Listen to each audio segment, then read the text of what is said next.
Bacaan liturgi Kamis 13 Januari 2022, hari biasa pekan biasa pertama.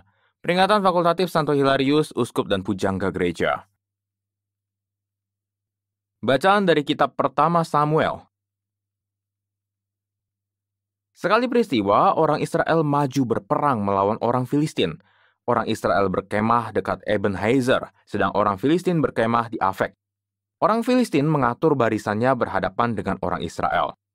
Ketika pertempuran menghebat, terpukullah kalah orang Israel oleh orang Filistin yang menewaskan kira-kira 4.000 orang di medan pertempuran itu.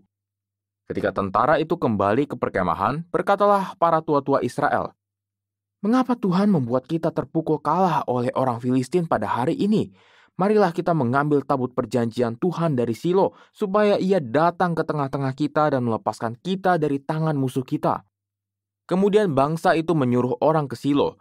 Mereka mengangkat dari sana tabut perjanjian Tuhan semesta alam yang bersemayam di atas para kerub.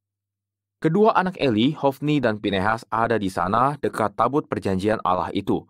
Segera sesudah tabut perjanjian Tuhan sampai ke perkemahan, bersoraklah seluruh orang Israel dengan nyaring sehingga bumi bergetar.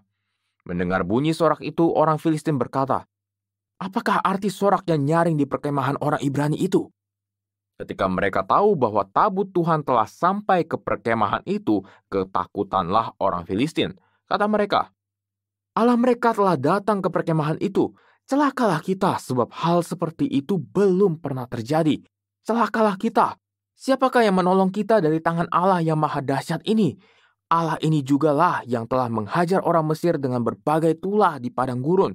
Akan tetapi, hai orang Filistin, kuatkanlah hatimu dan berlakulah seperti laki-laki, supaya kamu jangan menjadi budak orang Ibrani itu, seperti mereka dahulu menjadi budakmu.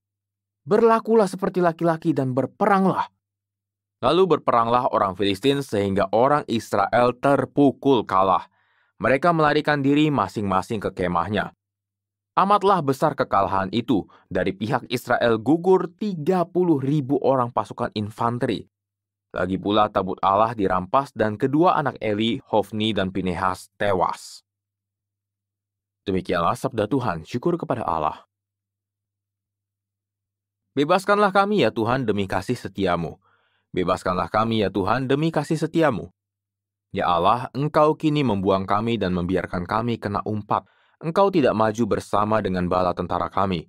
Engkau membuat kami mundur dipukul lawan dan dirampok oleh orang-orang yang membenci kami. Bebaskanlah kami ya Tuhan demi kasih setiamu. Engkau membuat kami menjadi celaan tetangga, menjadi olok-olok dan cemoohan bagi orang-orang sekitar. Engkau membuat kami menjadi sindiran di antara bangsa-bangsa.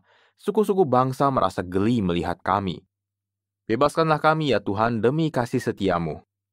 Bangunlah, mengapa engkau tidur ya Tuhan? Bangkitlah, janganlah membuang kami terus-menerus. Mengapa engkau menyembunyikan wajahmu? Mengapa tak kau hiraukan penindasan dan impitan yang menimpa kami? Bebaskanlah kami ya Tuhan demi kasih setiamu.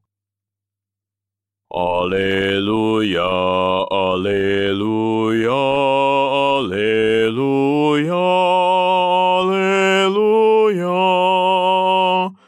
Yesus mewartakan kerajaan Allah dan menyembuhkan semua orang sakit. Alleluia, alleluia, alleluia, alleluia. Inilah Injil suci menurut Markus, dimuliakanlah Tuhan. Sekali peristiwa, seorang sakit kusta datang kepada Yesus. Sambil berlutut di hadapan Yesus, ia memohon bantuannya, katanya, "Kalau engkau mau, engkau dapat mentahirkan aku." Maka tergeraklah hati Yesus oleh belas kasihan, lalu ia mengulurkan tangannya, menjamah orang itu, dan berkata kepadanya, "Aku mau, jadilah engkau tahir." Seketika itu juga lenyaplah penyakit kusta orang itu dan ia menjadi tahir. Segera Yesus menyuruh orang itu pergi dengan peringatan keras, katanya, "Ingatlah, janganlah engkau memberitahukan hal ini kepada siapapun, tetapi pergilah, perlihatkanlah dirimu kepada imam, dan persembahkanlah untuk pentahiranmu persembahan yang diperintahkan oleh Musa sebagai bukti bagi mereka. Tetapi orang itu pergi memberitakan peristiwa itu dan menyebarkannya kemana-mana, sehingga Yesus tidak dapat lagi terang-terangan masuk ke dalam kota. Yesus tinggal di luar kota di tempat-tempat yang sepi, namun orang terus juga datang kepadanya dari segala penjuru.